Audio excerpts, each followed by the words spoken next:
Okay. All right, is it working? Okay, yeah, there we go. All right, so on this assignment, what you're going to do is you're going to review similar triangles. Okay, and you're going to start from the basics. It's going to ask you questions about identifying corresponding parts in your two similar figures. So, for example, if I got these two figures here, you have to be able to not only identify which parts are corresponding, but you have to identify these. What am I saying? The similarity statement, etc. All right, so real quick, like A corresponds with this time F because they both have a single arc. B, which I'm going to put a double arc. This is a single arc. It's messed up. It's messed up. I'm just going to use a different color. Whoopsie. Let's see here. There we go. All right. I'm going to use a yellow here. All right. So here's B. It's like a green looking. And he's going to correspond with D. Okay. So they have a double arc and they're green. That means those are the two that are congruent.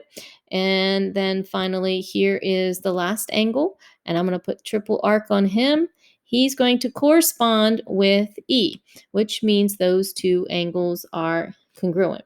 So you would say that angle A is congruent to, because it corresponds with, angle F. They both have the single arc.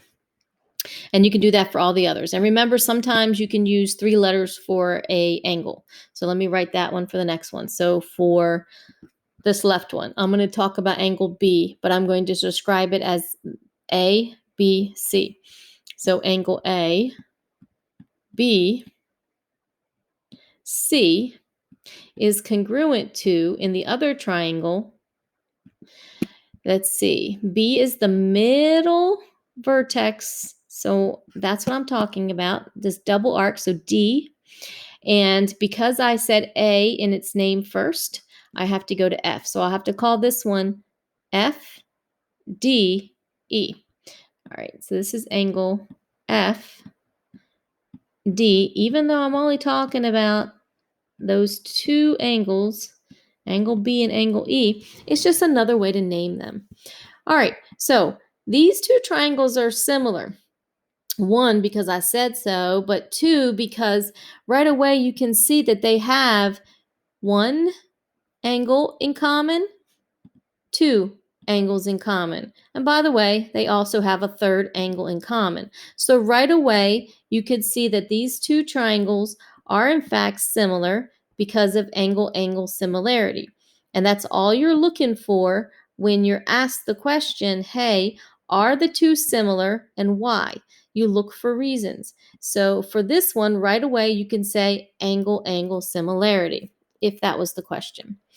All right, now back to the question, the fact that, hey, we're talking about these similar triangles. All righty, so, yeah. All right, so we've got these two similar triangles. The next thing is that you need to be able to remember and recognize those corresponding sides that are proportional. When you create your fractions, to see if two triangles are similar based on their sides, you pick one triangle and that triangle will be the one on top. Just go with the first one. So I'm going to say side AB here, and he's going to go on top. All right, and I'm going to find his side in the other triangle and compare him to it. But in the meantime, I'm just going to set out my ratios based on, I'm going to use this first triangle, and he's going to be on top each time.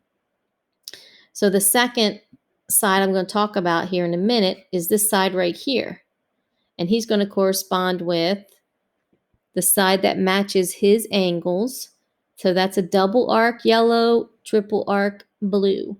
Double arc yellow, triple arc blue. So this time it's DE that actually compares with and corresponds with BC.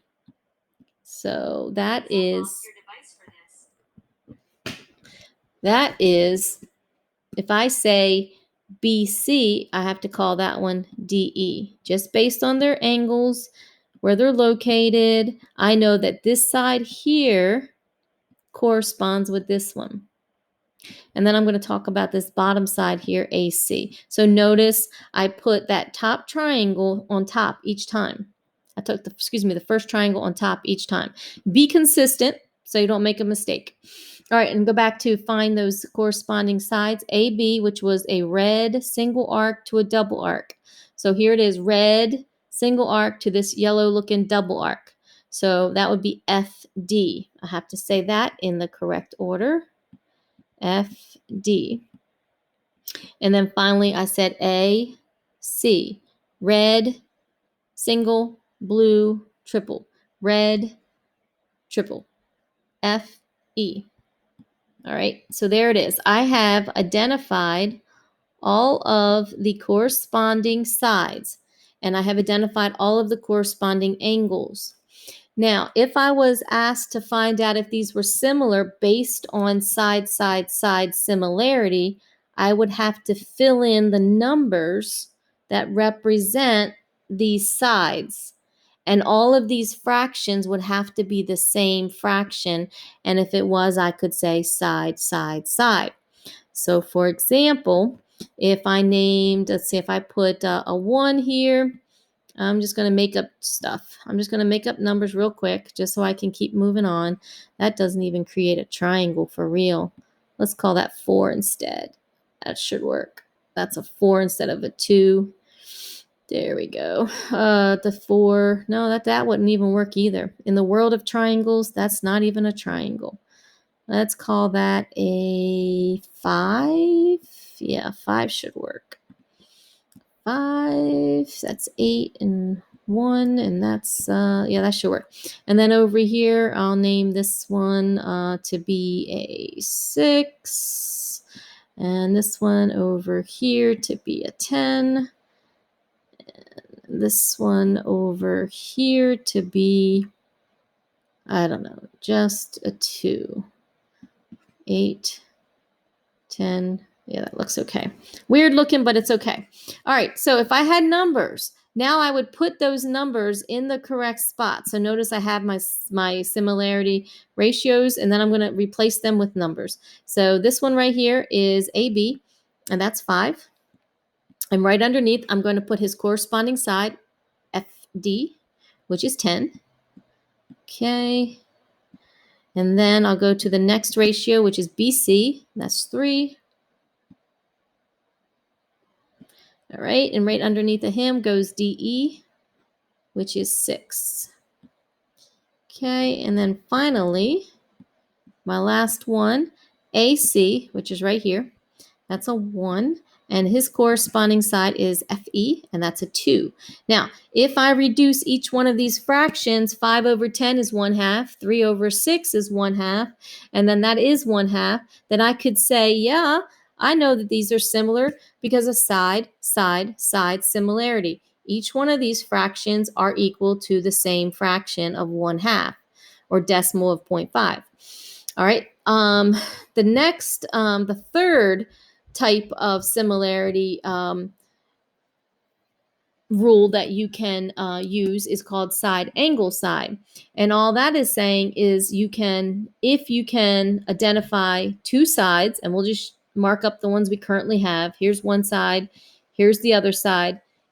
Right here, that would be over here, it would be this side here, because the triangles are a little disoriented, and this side here, these two sides and the red angle in each, that would be an example of side angle side, side angle side. I could have chose this one and that angle, but I didn't. I chose this one, and that included angle because that's the one I looked at. But I do have to find the exact corresponding side over here. And then once again, you compare the ratios, which I have already set up at the bottom. I already set up that 5 over 10, and that equals to the 1 over 2. They both equal 1/2. And the angles in between them are in fact congruent. And that's side angle side. All right, let me erase all that and try to give you a better example, perhaps, if need be. Oh, goodness, this is a mess. All right, so at the top of this assignment, you can see over here on the left, where I'm erasing right now, the rules, the 3 ways of proving the similar triangles, and it's written out for you, side, side, side. If all 3 sides of the 2 triangles are in fact proportional, then these triangles are similar. And then there's the definition for side angle side, and there's the definition for the angle angle. So what you're going to see in this assignment is you're going to have to be able to use one of those reasonings to say yes or no, whether the triangles are similar. And remember, if they don't fit any one of those 3, then you have to say the answer is no, they aren't similar at all. And then over here is a quick review of 2 triangles, and they're using letters. They're just using variables to represent the angles that are congruent, and they're using colors too. So you can see Z is red. There's a Z red. There's a Y and there's a Y. So they're saying, hey, I'm equal to him. And then there's a a blue X and a blue X. And then they're using different letters, little variables, to represent the sides, the names of the sides. And then if you look up above, it tells you that if you have these similar triangles, then you're going to have corresponding angles congruent, and the corresponding sides are proportional, which means they're going to have the same ratio. So A is to P because they're located in between these 2 color-coded angles that are congruent. B is to Q. Here's B. And they just picked this triangle here to go on top each time, and then this triangle to go on the bottom with its corresponding sides. So you do have to make sure you set up your fractions correctly, or of course you'll get the wrong answer. And if they don't fit, if each one of these fractions aren't the same, then you'd say that they're not congruent, okay? And there's lots of cool videos, and I'll put this video on right here. You can come back to if you need it. And then here's some cool notes and some more practice. This Desmos practice is pretty good. So let me go ahead and end this.